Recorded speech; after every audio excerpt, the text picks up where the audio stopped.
Namaskar. So we're going to be talking about, can the US actually take over the Straits of Hormuz? That's something which is going to be in question, and that's something that everybody's wondering today. With the Iranians pretty much seizing control of the entire strait, not physically, of course, through harassment, one can actually see that there is a rush within the US, and especially Donald Trump's tweets yesterday could tell you that there is a certain amount of rush that the US establishment is going through as far as figuring out how to do this. Now, I was reading and watching some stuff where former US admirals were talking about this particular situation, and I realized one thing, that they have kind of war gamed something like this, where their plan is to basically continue the bombing for the next about 2 3 4 2 3 odd weeks, to ensure that Iranian capability of doing this harassment reduces. The question is that, does the US have that capability to do something like that? Does the US have the capability, the strength, the ammunition, and of course the support of his partners and allies within the region to do something like that? And that's going to be the moot way whether we will be able to figure out that thing. Pardon me. So when we look at the situation, where has the US actually reached? What he's done till now is basically destroy his surface fleet, no question. Whatever submarines and this and that, he's taken it out, no question about that. But what the Iranians have done, and which is pretty smart, they know that there is something called a cheap harassment technique, wherein the Iranians don't need to literally stand there and become a security guard, but they need to basically harass a ship or two as soon as it passes by from that strait. Now, in the 14, 15 days that there's been a conflict, 16 ships have been hit, which are a total, let's say, about a 1.1 per day sort of a situation, which, when you look at it, statistically looks very small. But when you have a $250 million ship with cargo, it's not a risk that any captain would want to take. So that it becomes quite difficult for anybody to do something. And that's something which is weighing in on a lot of the shippies who are there right now, whether they want to actually take that risk and go forward and do something which might lead their ship into the water. Countries like India, of course, have done certain deals. There are other countries which are in the progress of doing some deals. We're one of the first in the world to do that.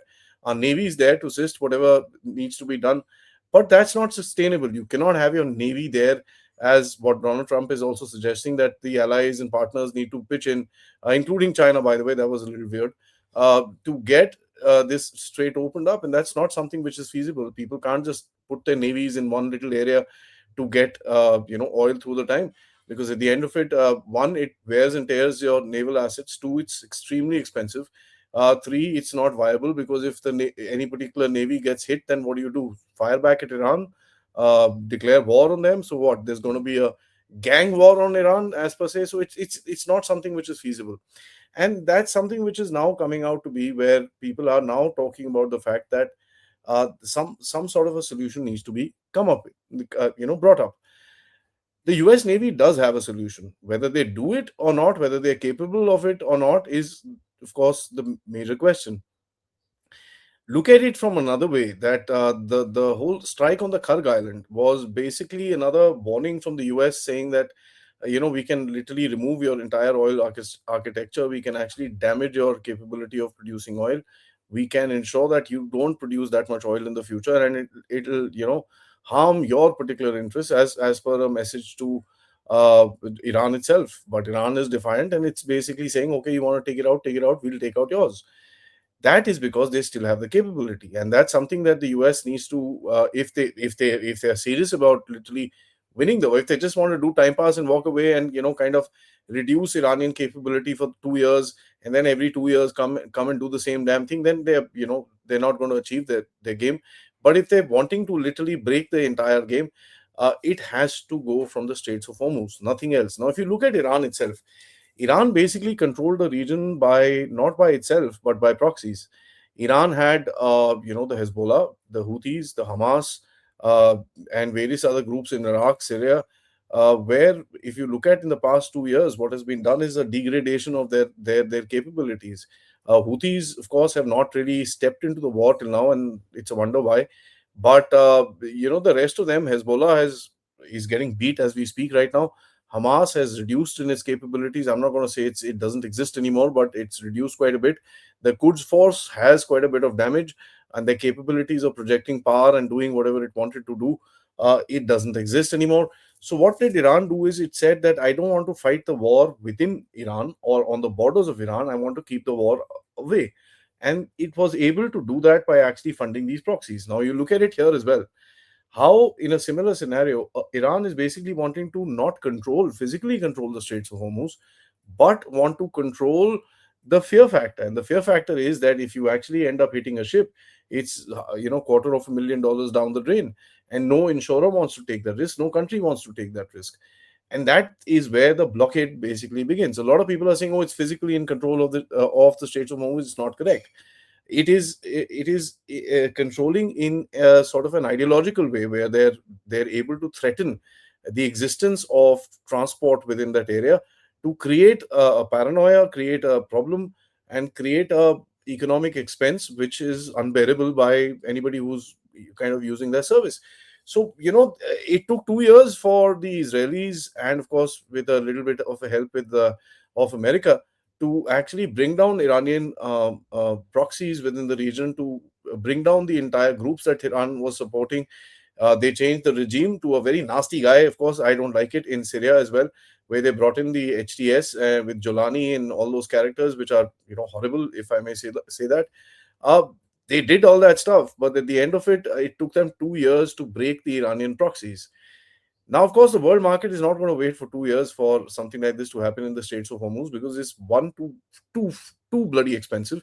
Second, there is no alternative available. It's going to be either Venezuela, which is going to take a couple of years. It still won't be able to replace what the Gulf does, and of course, Russia won't be able to single-handedly replace what the Gulf does. Saudi Arabia is getting a lot of stuff out from there, but it's not just the oil that matters. It's the gas. It's the sulfur, it's the aluminium, it's the urea, it's the helium, it's a whole lot of other things which need to go through that strait. Unless in the next about 6 months, all these countries come up with pipeline plans into the Red Sea, we might just see the Houthis bounce back and do something really crazy in that area as well to block that off. And that might be the last straw that the Iranians actually play in the game.